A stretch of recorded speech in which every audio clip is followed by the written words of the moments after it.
নমস্কার, আমি সঞ্জয়। রোমিং ডায়েরিতে আপনাদের স্বাগত।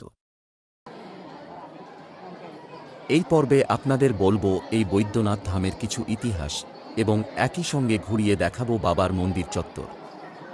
এখানে মূল মন্দিরে বাবার দর্শন করতে গেলে দুই রকমের লাইন আছে, একটি সাধারণ ও অন্যটি ভিআইপি। ভিআইপি লাইনের কুপন মূল্য ২৫০ টাকা। কুপন কাটলে ২৫০ টাকার মূল্যের একটি স্মার্ট কার্ড সরবরাহ করা হয়, যা লাইনে অবস্থিত স্বয়ংক্রিয় মেশিনে দিলে গেট খুলে যাবে। আমরা এখন ভিআইপি লাইনে অবস্থান করছি। প্রচুর ভক্ত এই লাইনে দাঁড়িয়ে অপেক্ষা করছেন বাবার দর্শন পাওয়ার জন্য। ভিড়ের সময় যেখানে সাধারণ লাইনে ৬ থেকে ৬.৫ ঘন্টা লাগে, সেখানে ভিআইপি লাইনে মোটামুটি ২ থেকে ২.৫ ঘন্টা লাগবে মূল মন্দিরে যেতে। স্টিলের রেলিংয়ের মধ্যে দিয়ে সবাই একে একে এগিয়ে যাচ্ছি।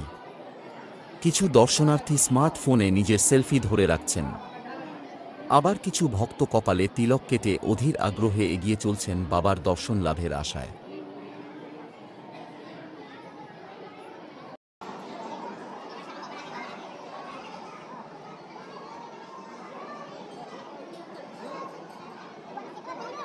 কেউ কেউ ঘন ঘন বাবার ধ্বনি দিচ্ছেন। আবাল বৃদ্ধ বনিতা একে একে এগিয়ে চলেছেন সারিবদ্ধভাবে।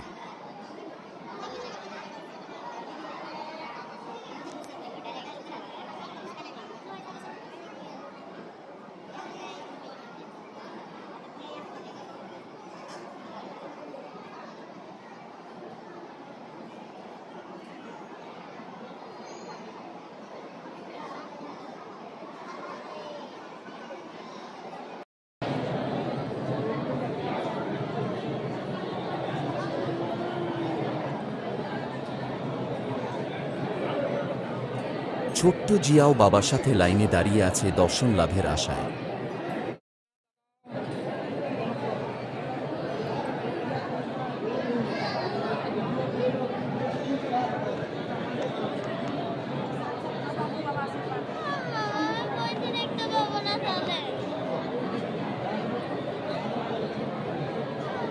দেখতে পাবি পাবি পাবি ওইটা অনেক সময় লাগে।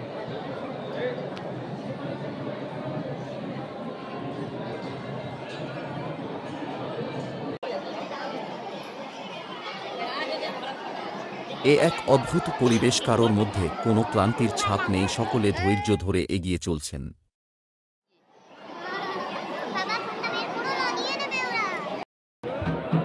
এখানে পুজো করাতে গেলে প্রথমে আপনাদের একজন পাণ্ডা নিতে হবে। ওই পাণ্ডাই আপনাকে মন্ত্র পড়ে পুজো করিয়ে দেবেন। পুজোর সরঞ্জাম, ফুল, বেলপাতা, গঙ্গাজল ও পেড়া এখানে উপলব্ধ।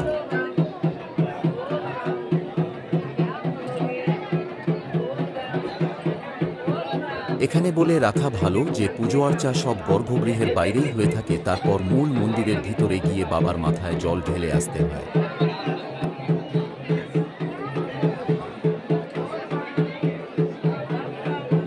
পৌরাণিক কাহিনী অনুসারে রাবণ শিবকে তুষ্ট করার জন্য হিমালয় অঞ্চলে তপস্যা করছিলেন।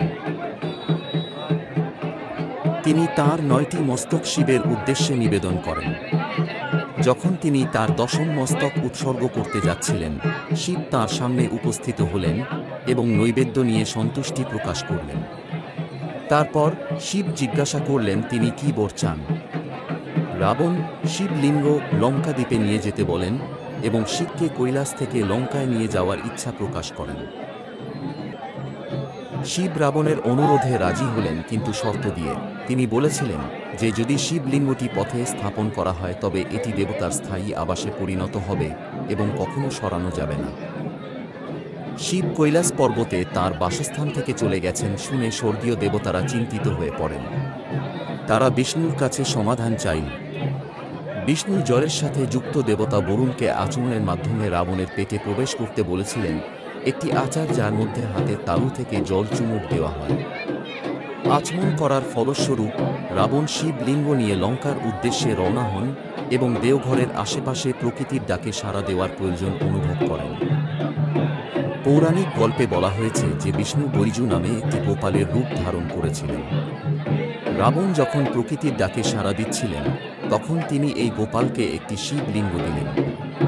বরুণ দেবের উপস্থিতির কারণে রাবণ নিজেকে মুক্ত করতে অনেক সময় নিয়েছিলেন। বৈজু রেগে গেলেন রাবণের জন্য অনেকক্ষণ অপেক্ষা করতে হয়েছে বলে। এরপর তিনি শিবলিঙ্গটিকে মাটিতে রেখে স্থান ত্যাগ করেন। ফিরে আসার পর রাবণ শিবলিঙ্গটি তোলার চেষ্টা করেছিলেন, কিন্তু তার প্রচেষ্টায় ব্যর্থ হন। এটি ভগবান বিষ্ণুর কাজ ছিল বুঝতে পেরে রাবণ বিরক্ত হয়ে ওঠেন এবং প্রস্থান করার আগে শিবলিঙ্গের উপর তার বুড়ো আঙুল টিপতে শুরু করেন, যা শিবলিঙ্গের আংশিক ক্ষতি করে।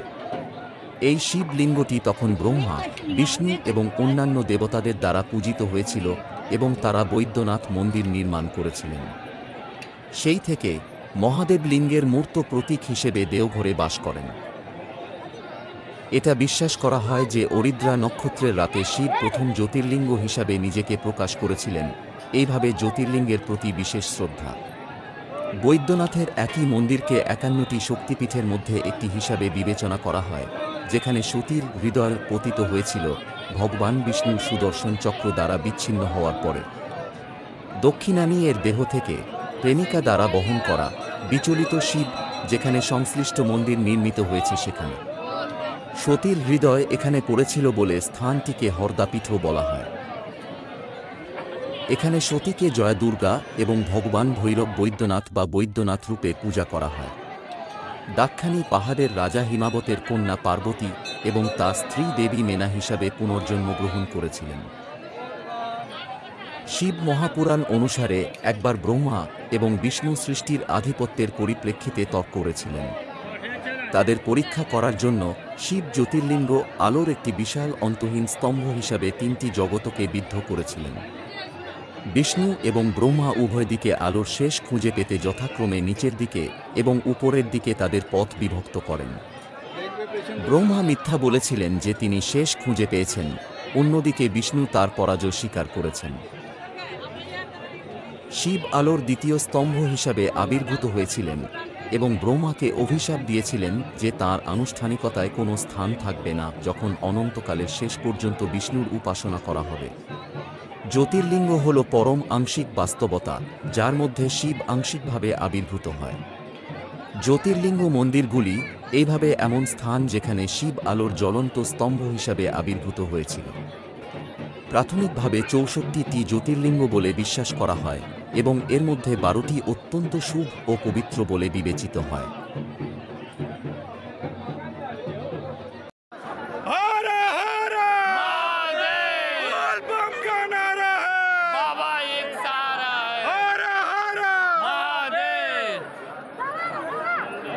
नंदी महाराज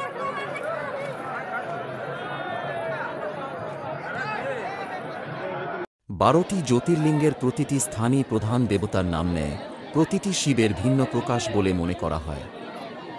১২টি জ্যোতির্লিঙ্গ হল গুজরাটের ভেরাভালে সোমনাথ, অন্ধ্রপ্রদেশের শ্রীশাইলমের মল্লিকার্জুন, মধ্যপ্রদেশের উজ্জয়িনীতে মহাকালেশ্বর, মধ্যপ্রদেশের ওঙ্কারেশ্বর, উত্তরাখণ্ডের কেদারনাথ, মহারাষ্ট্রের ভীমাশঙ্কর, উত্তরপ্রদেশের বারাণসীতে বিশ্বনাথ, মহারাষ্ট্রের বারাণসীতে ত্রিভরনাথ, মহারাষ্ট্রের বারনাথ, ঝাড়খণ্ডের দেওঘর, মহারাষ্ট্রের আউন্ধায় নাগেশ্বর, তামিলনাড়ুর রামেশ্বরমে রামেশ্বর এবং মহারাষ্ট্রের কৃষ্ণেশ্বর। মা পার্বতী মন্দিরটি প্রধান মন্দিরের সাথে বাঁধা বিশাল লাল পবিত্র সুতো দিয়ে, যা অনন্য এবং শ্রদ্ধার যোগ্য শিব ও শক্তির একতা প্রদর্শন করে। শিব পুরাণে বর্ণিত কাহিনী অনুসারে পবিত্র বৈদ্যনাথ মন্দিরটি আত্মার ঐক্যের সাথে সাদৃশ্যপূর্ণ এবং এইভাবে হিন্দুদের জন্য বিবাহের জন্য উপযুক্ত। স্বাভাবিক দিনে বৈদ্যনাথ জ্যোতির্লিঙ্গের পূজা শুরু হয় ভোর ৪টায়। এ সময় মন্দিরের দরজা খুলে যায়। ভোর ৪টায় বৈদ্যনাথ জ্যোতির্লিঙ্গমের পট খোলে এবং খুব তীক্ষ্ণ ১৫ মিনিটের জন্য পাণ্ডারা ভগবান শিবের কাছে কাঁচা জল নিবেদন করে। ভোর ৪টা ১৫ থেকে ৫টা ৪০ পর্যন্ত প্রধান পুরোহিত পূজা করেন। ষোড়শোপচার স্থানীয়রা একে সরকারি পূজাও বলে। এরপর ভক্তরা শিবলিঙ্গের পূজা শুরু করেন। সবচেয়ে আকর্ষণীয় প্রথা হল যে মন্দিরের পুরোহিতরা প্রথমে শিবলিঙ্গের উপরে কুচ্ছ জল ঢেলে দেন এবং পরে তীর্থযাত্রীরা জল ঢেলে দেন এবং শিবলিঙ্গের উপরে ফুল ও বিল্ব পাতা দেন। বিকাল 3:30 পর্যন্ত চলে পূজার আনুষ্ঠানিকতা। এরপর মন্দিরের দরজা বন্ধ হয়ে যায়। সন্ধ্যা 6টায় ভক্ত ও তীর্থযাত্রীদের জন্য দরজা আবার খুলে দেওয়া হয় এবং পুজোর প্রক্রিয়া আবার শুরু হয়। এ সময় সিঙ্গার পূজা হয়। মন্দিরটি স্বাভাবিক দিনে রাত 9টায় বন্ধ হয়ে যায়, তবে পবিত্র শ্রাবণ মাসে সময় বাড়ানো হয়।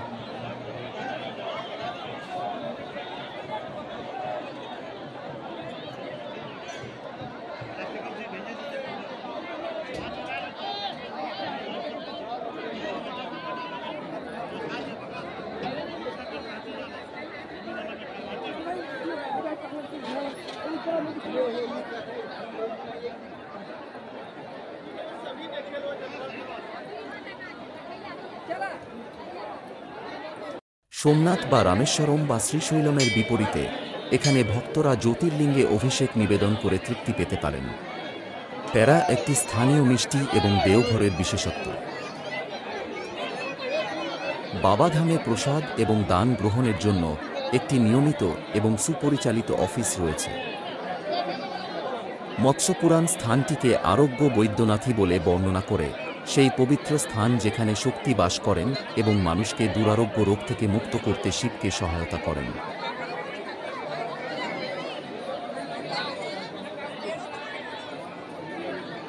দেওঘরের এই পুরো এলাকাটি গিধাউরের রাজাদের অধীনে ছিল, যারা এই মন্দিরের সাথে অনেক বেশি সংযুক্ত ছিল। রাজা বীর বিক্রম সিং 1266 সালে এই রাজ্যটি প্রতিষ্ঠা করেন। 1757 সালে পলাশির যুদ্ধের পর ইস্ট ইন্ডিয়া কোম্পানির অফিসাররা এই মন্দিরে তাদের মনোযোগ দেন। কিটিং নামে একজন ইংরেজকে মন্দিরের প্রশাসনিক ব্যবস্থা দেখতে পাঠানো হয়েছিল। বীরভূমের প্রথম ইংরেজ সংগ্রাহক নিক কিটিং মন্দিরের প্রশাসনে আগ্রহ নিয়েছিলেন।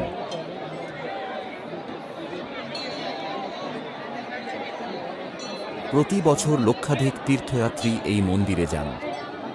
এটি জুলাই এবং আগস্টের মধ্যে শ্রাবণ মেলার জন্য বিখ্যাত। ভারতের বিভিন্ন স্থান থেকে প্রায় 4 থেকে 10 মিলিয়ন ভক্ত এই স্থানটিতে যান এবং আজগৈবিনাথ, সুলতানগঞ্জ থেকে সংগৃহীত দেবতার উদ্দেশ্যে গঙ্গার পবিত্র জল নিবেদন করেন, যা দেওঘর ও বৈদ্যনাথ থেকে প্রায় 108 কিলোমিটার দূরে অবস্থিত।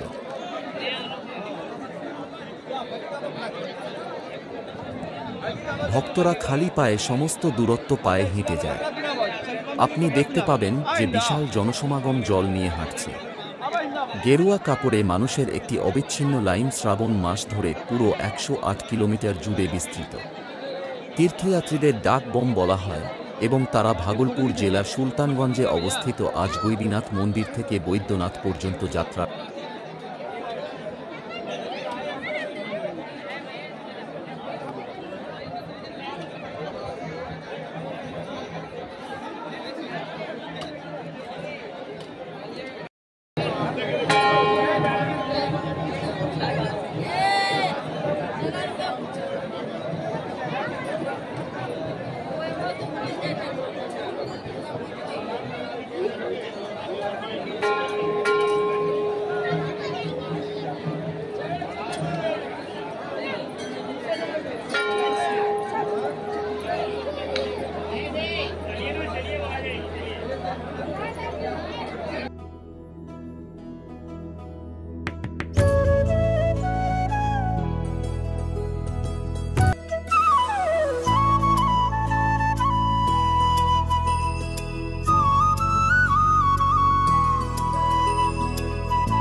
দেওঘরের বৈদ্যনাথ মন্দিরের কাছের পুকুর, যা শিবগঙ্গা নামেও পরিচিত, হিন্দুদের কাছে অত্যন্ত ধর্মীয় তাৎপর্য বহন করে। ভারতের ঝাড়খণ্ড রাজ্যে অবস্থিত দেওঘর হল একটি বিখ্যাত তীর্থস্থান এবং এটি বৈদ্যনাথ মন্দিরের জন্য বিশেষভাবে বিখ্যাত, যা ভগবান শিবের উদ্দেশ্যে নিবেদিত। মন্দির কমপ্লেক্সটি বেশ কয়েকটি ছোট মন্দির এবং পবিত্র স্থান দ্বারা বেষ্টিত, যার মধ্যে একটি হল শিবগঙ্গা পুকুর।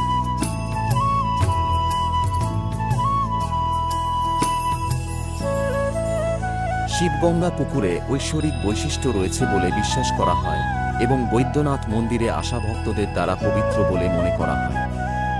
বৈদ্যনাথ মন্দিরে ভগবান শিবের দর্শন জন্য এগিয়ে যাওয়ার আগে তীর্থযাত্রীদের শিবগঙ্গার জলে একটি আনুষ্ঠানিক স্নান করার প্রথা রয়েছে। এই কাজটি তীর্থযাত্রার আধ্যাত্মিক অভিজ্ঞতা বৃদ্ধি করে, একজনের পাপ পরিষ্কার করে এবং আত্মাকে শুদ্ধ করে বলে বিশ্বাস করা হয়।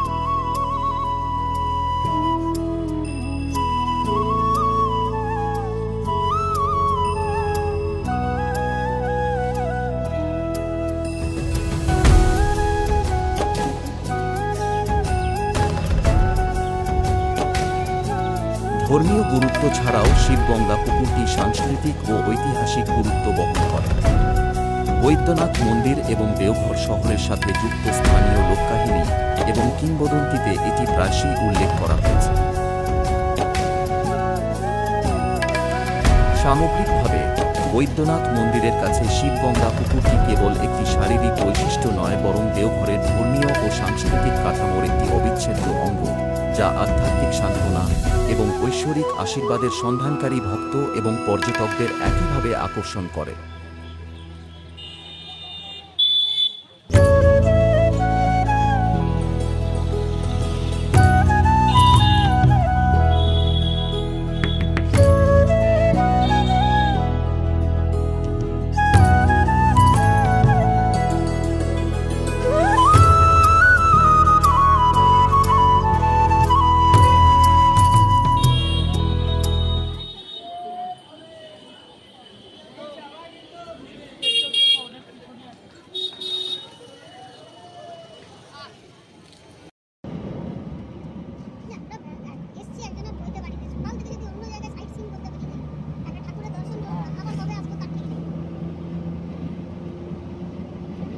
আসানসোল ফেরার পথে আপনাদের দেখাই রাস্তার দুই ধারের কিছু সিনিক বিউটি, যা গাড়ির সামনে থেকে বন্দী করা হয়েছে।